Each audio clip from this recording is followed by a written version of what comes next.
Hello students, hello everybody, this is Professor Berger and I'm coming to you this afternoon with a review of the position paper and of due dates and also just a review of the rubrics. So hopefully this will help you sort of answer any last minute questions and pull everything together.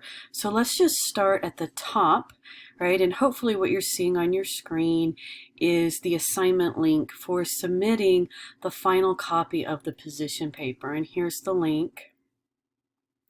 Okay, 100 points, file upload, Word document, or Google Doc. And tentatively write the due date before midnight tonight. But as I discussed in an earlier an earlier video, I set the due date and then the link is open for several days later, right, through Friday. So you'll notice that the link is available through April 24th by no later than 11:59 p.m. So really you've got this window, right, to submit your final copy. And this entire week is an opportunity to process feedback from me that I've been, giving people all along in the different steps of the writing process, graded papers that I returned, and also just, shooting me an email with the question while you're writing. Okay, so there's a couple more days, and hey, that can be really instrumental, as you're proofreading or wrapping up your last subtopic. Maybe you have a question. I'm online basically from I would say somewhere around 9-ish in the morning until honestly about 4, sometimes a little bit later in the evening. So there's a good period of the day when I'm online and generally respond to emails within minutes, instead of hours. So if you send something later in the evening around 5 or 6, it may be the next morning, but I will get back to you. So, and I do appreciate the way everybody has been reaching out to me. I've received a lot of emails and great questions, and I'm really happy to see that. It gives me a chance to not only answer your questions, but help you in the writing process. I can see where your line of thinking and where you are in your paper, and I would much rather have lots of emails, than just have a few and be thinking, gee, I wonder if people are doing okay. I wonder where they are on their paper. So keep up the good work. Keep writing. Trust me when I say, when you're at a loss and you're stuck, just write, whether it's handwritten or typing on the computer, using your phone, as long as you've got Google Docs. Just keep putting your ideas down on paper or on screen and keep moving, because as long as you get all of your ideas down, right, all 3 points with examples from Othello and the online debate, as long as you just keep that process moving, you can always go back when you think you've got all your ideas down, go back and reread it and start organizing, maybe moving things around, and you might surprise yourself. You might realize in the process of writing that you find that last subtopic, that you remember an example that you'd forgotten about. It might just kind of click as you're writing. Sometimes our best ideas come to us in the process of writing.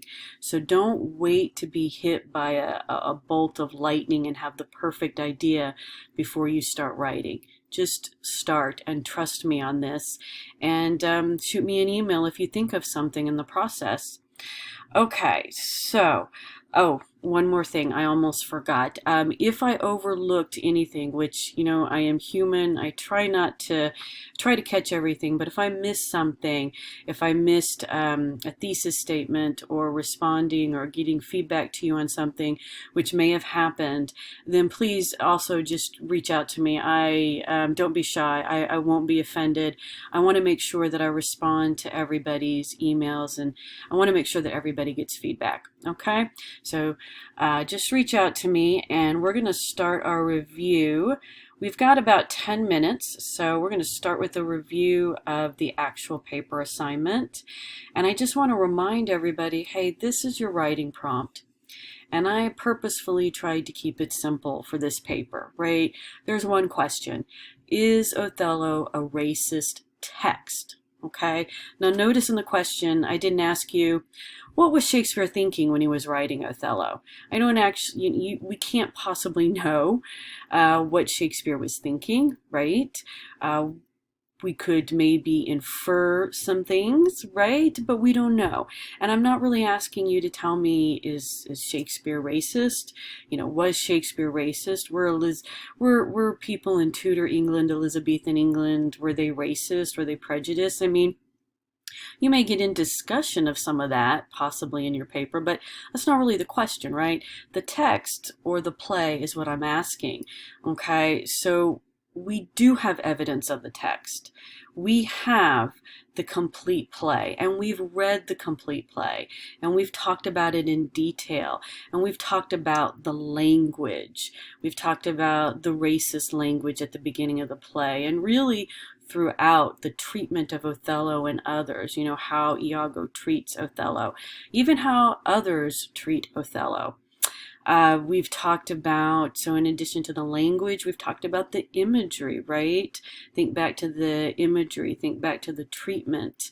We've really talked about this idea, this concept of race and treatment and otherness or difference, whatever you want to kind of label you want to put on it, throughout the reading of the entire text. I didn't say, hey, we're going to talk about race today. We talked about things as it came up in our reading. So go back and look at those examples and those old notes and those worksheets, because chances are you've got some examples already set aside, and maybe you didn't even remember that, right, or realize it. But this is the question, and I am looking to see that you thoroughly answer this question. And don't try to answer what you think, you know, based on what you think I think, because this is not an easy question, right? Maybe it's easy, but it's not necessarily easy. And you do need to have a clear position, okay? Don't tell me in your paper, well, it could be one way or it could be another way. It all depends upon how you look at the play, because that's just giving me a multitude of points of view, which I already have, right? I already know there are different ways to read and interpret this play. I already know that it somewhat depends on what you bring to the play, right? We talked about that in the first part of the semester. So don't try and figure out what I'm thinking. Ask yourself, what do you think? And what are the 3 or 4 reasons you have for why you think it's racist or not racist? And then set out to thoroughly sort of unpack your position and to thoroughly support it. Okay, so if you do that, right, then you will succeed. Okay, a clear position that is well explained in analytical terms. Remember that you need to keep description of what happens in scenes to a minimum, right? Maybe you need a little bit of description to explain an example or a direct quote. But you don't want to just have half or most of a subtopic be description. You know, this happened and then this happened. So keep description to a minimum. Focus on an analytical discussion. Be assertive, be analytical, be objective. Avoid use of first person personal pronouns. You know, don't speak directly to the audience. So essentially avoid pronouns, right? I, we, you, us. Remain objective. One, the reader, the audience. Okay, that's very important. Why? Because it all contributes toward objectivity and being more analytical and removed, right? So you're making an argument, but you're not saying, I think, fill in the blank. You're saying the text is or is not racist, and here's why, okay, without using pronouns. And remember that you need to not only answer the prompt and explain why, but you want to provide the significance or the importance of this topic. And you might be thinking, well, Professor Berger, I don't really think it's an important topic, but I'm telling you it's an important topic, right? I mean, people are performing this play all over the world to this very day. It is studied not just for the heck of it. I mean, we love Shakespeare. Shakespeare is iconic, but people are really fascinated with this play, and it really, strikes a note of relevance for people today. I mean, do we not talk about race today in our current society?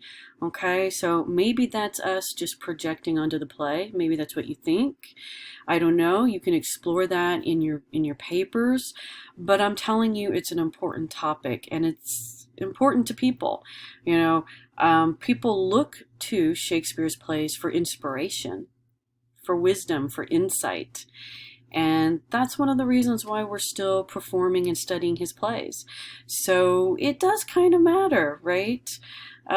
Because we still look to Shakespeare. Okay, so those are the three things. Answer the question, explain why, what is the importance. Make sure that you use the primary text, Othello, for examples, and then the secondary source. You want to engage both sources to help support and shore up your argument. Now, you want to lean primarily on the primary text, Othello, and you want to use the secondary source, the online debate, to supplement, right? It's secondary, it supplements your argument. So you need a couple examples from for each subtopic, and you can use 2 from the play, 1 from the online debate, or 1 from the play, 1 from the online debate. Just use the examples that are best and most appropriate for your writing, and make sure that you use not only the most powerful for what you're trying to say, but what's appropriate for your paper. And it's a several. Believe me, you need several examples for each subtopic. Okay. Okay, so that's actually, you know what, we've got a couple minutes and I've spent most of the time just reviewing the paper topic, which is okay. Let me draw your attention to the requirements here. So all essays, let's see, should follow the outline provided for organizing and developing your paper. That's the outline template that I gave you. Okay, look to that to develop your ideas. That's what I'm calling the traditional model. All right. Your paper needs to be at least 1,200 words. Well, if it's 1,150, you can do a very good job somewhere in the range of 1,100 to 1,200. I'm not looking for an exact word count, but if you're at 1,000, that's probably not enough. Another way to look at this is this paper's around 4-ish pages. It might be 4.5, it might be 5, no more than 7 pages though. All sources must be attributed and cited properly in MLA format. In-text citations, works cited page, very important requirement. There's a module on our Canvas course website with direct links to the Purdue OWL for the works cited page and in-text citations and how to format the paper. Please, please, please reference those links. They are there for you with examples.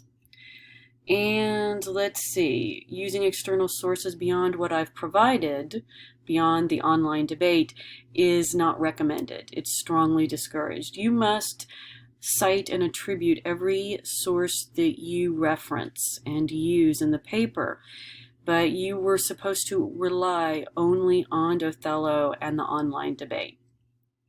Okay, so that is the paper at a glance, and I'm going to go back and let's see. Here's our rubric, right? This is going to look very familiar. Argument, content and ideas, structure and organization, mechanics, style and diction, and MLA formatting. Each category that is used, or in this case it's also called a criteria, so these are the 6 criteria that are used to assess your final copy. And if you go across, these are the ratings from 0 points to 6 to 12 to 18, 18 to 24 is the range here. 24 to 30, argument is worth 30 points. So every criteria is worth a specific amount of points, and there are ranges in that individual criteria. Okay, now I'm going to put together another video to follow up on this. All right, take care, guys.